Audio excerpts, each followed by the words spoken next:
एक फौजी की कहानी।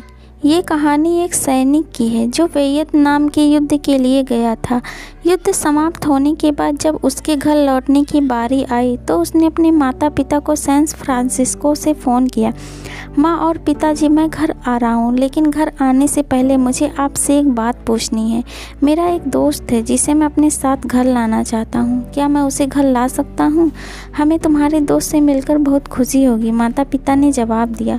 लेकिन पहले एक बात आप लोग जान लें, सैनिक बोलता गया। युद्ध में वह बहुत बुरी तरह से घायल हो गया है।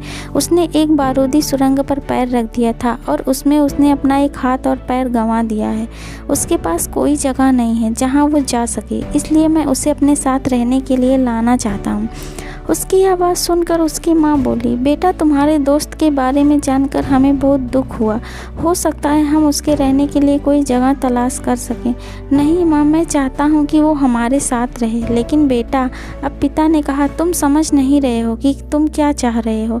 इस तरह का अपाहिज व्यक्ति हमारे लिए कितना बड़ा बोझ होगा। हमारी ज़िंदगी अपनी ज़िंदगी है जीने के लिए, और हम नहीं चाहते कि इस तरह की कोई भी परिस्थिति हमारी ज़िंदगी में दखल दे।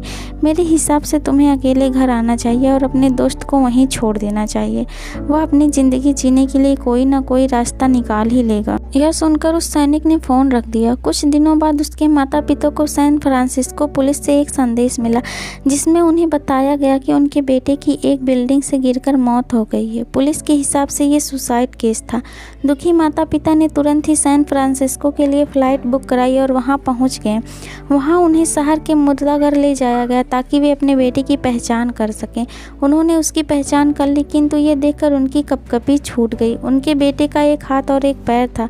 दोस्तों, इस कहानी में जो माता पिता हैं वे हम में से बहुत से लोगों की तरह हैं जो अपनी सुविधाओं को सबसे अधिक महत्व देते हैं।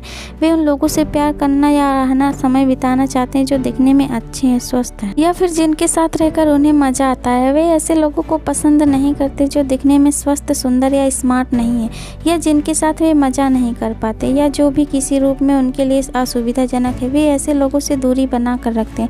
लेकिन कभी कभी उनके इसी व्यवहार के कारण उनके सामने ऐसी परिस्थितियां उत्पन्न हो जाती हैं जब उन्हें पछताना पड़ता है।